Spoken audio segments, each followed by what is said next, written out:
हर हर महादेव दोस्तों। आज मैं आपके सामने एक बहुत बड़ी खुशखबरी लेकर आया हूं।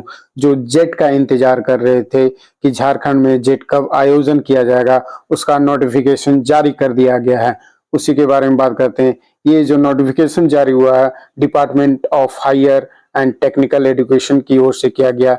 ये जो नोटिफिकेशन जारी हुआ, इसका डेट जो है 21/2/2024। जो भी विद्यार्थी पीएचडी करना चाहते हैं या असिस्टेंट प्रोफेसर बनना चाहते हैं, उनके लिए बहुत सुनहरा मौका है।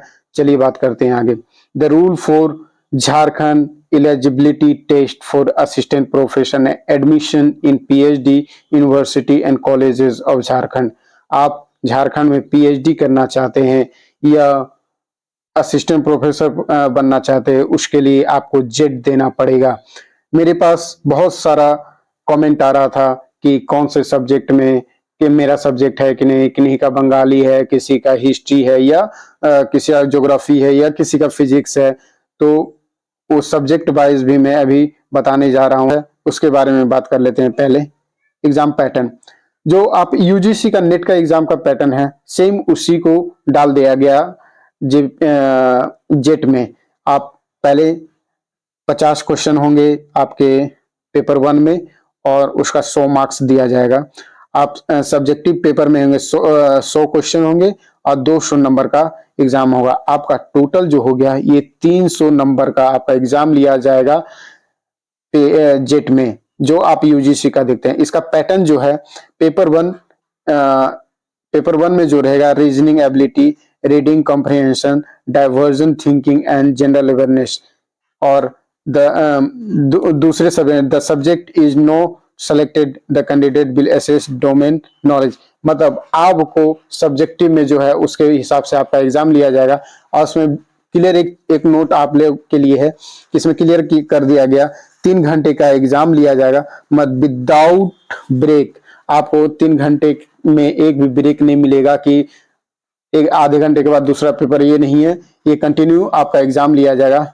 जो एग्जाम होगा, एग्जाम मोड। और इसमें एक और खुशखबरी आपके लिए कि इसमें जो मैं अभी बताया ना कि जो यूजीसी का पैटर्न है, सेम उसी को पैटर्न को उठाकर रख दिया गया और यहाँ पे लिखा गया इच कैरी 2 मार्क्स।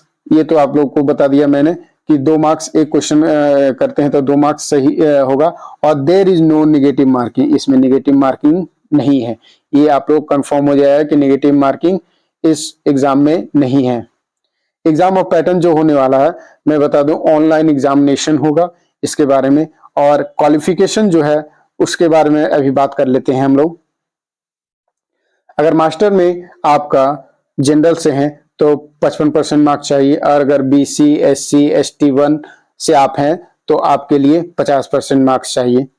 और जो भी अपेयरिंग के लिए भी बहुत बड़ी खुशखबरी है, ये भी आप लोग जान लीजिए। जो अपेयरिंग कैंडिडेट हैं, मास्टर के 4th ईयर में है, 4th मतलब फाइनल ईयर में है, उनके लिए जो अपेयरिंग मास्टर डिग्री और equivalent course of candidate who are appearing their qualification master in final year examination who is result still awaited or candidate who qualifying। मतलब कहने का मतलब ये है कि आप वेट कर रहे हैं रिजल्ट का, तो आप इस फॉर्म को भरिए।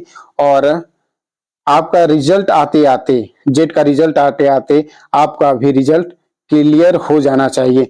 तो आप इस एग्जाम के लिए मतलब 55% जिस सब्जेक्ट से आप भर रहे हैं, तो वो जनरल से अगर हैं तो 55% मार्क्स चाहिए, और एससी से हैं तो 55% मार्क्स क्वालिफाई कर जाइएगा। अपेयरिंग स्टूडेंट के लिए बात है।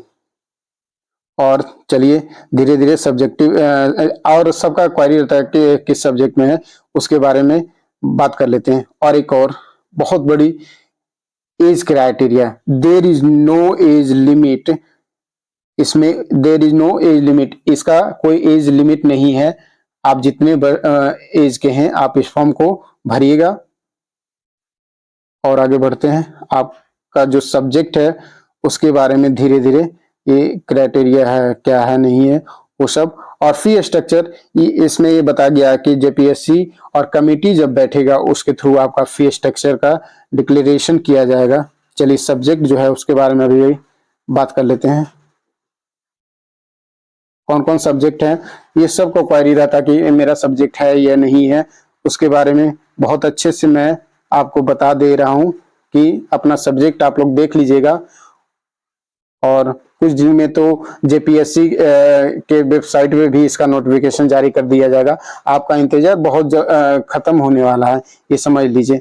देखिए जिनका जिनका सब्जेक्ट है पहले उन पे बात कर लेते हैं। एंथ्रोलॉजी, अरबिक, बंगाली, जो बंगाली के लिए पूछ रहे हैं वो कंफर्म है बंगाली है। Chinese, commerce, computer science and application, economics, rule economics, education, English, environment science, French, geography, German, Hindi, history, home science, Japanese, ये सब Japanese, law and social welfare, law, labour and social welfare sorry, law, Maithili, management including, जो management में है including किया गया वो subject को मैं अभी बता रहा हूँ। Management including business administration, business marketing, business management marketing, management industrial relation and personal management, personal management, financial management, management corporate management सब है। Mass communication and journalism, museology and conversation, music, Odia, performing art, dance and drama, theatre, philosophy, political science, psychology आपके सामने है। Public administration, Sanskrit, Santali, sociology, Spanish, tribal and regional language से जो PG किए उनके लिए हो, जो संथाली से उनके लिए देखिए खोटा, नागपुरी, पंच नगना और ये सब जिनका भी हो, खुरमाली, खरिया, खुरखो, मुंडारी, ये सब सब्जेक्ट हैं। Urdu, yoga, chemical science, chemistry, earth, atmospheric, ocean and Plantae science, zoology, life science, botany and zoology, mathematics science, mathematic statics and physical science, जो फिजिक्स के बारे में सब इसमें बता दिया गया। और सेंटर लिस्ट भी कर दिया गया कि आपका सेंटर किस तरह। आप ये खुशखबरी रहिए कि आपका जेट बहुत जल्द आयोजन किया जा रहा है। ये सारे सब्जेक्ट थे जो मैं आपको बता चुका और जिनका जिनका सब्जेक्ट है एक बार आप देख लीजिएगा, आपका सब्जेक्ट भी क्लियर हो जाएगा। इसमें जो भी इंपॉर्टेंट पॉइंट था मैंने सारा डील कर दिया और बहुत अच्छे से भी किया है, तो आप लोग कमेंट जरूर कीजिएगा और वीडियो को लाइक और चैनल को सब्सक्राइब जरूर कर लीजिएगा।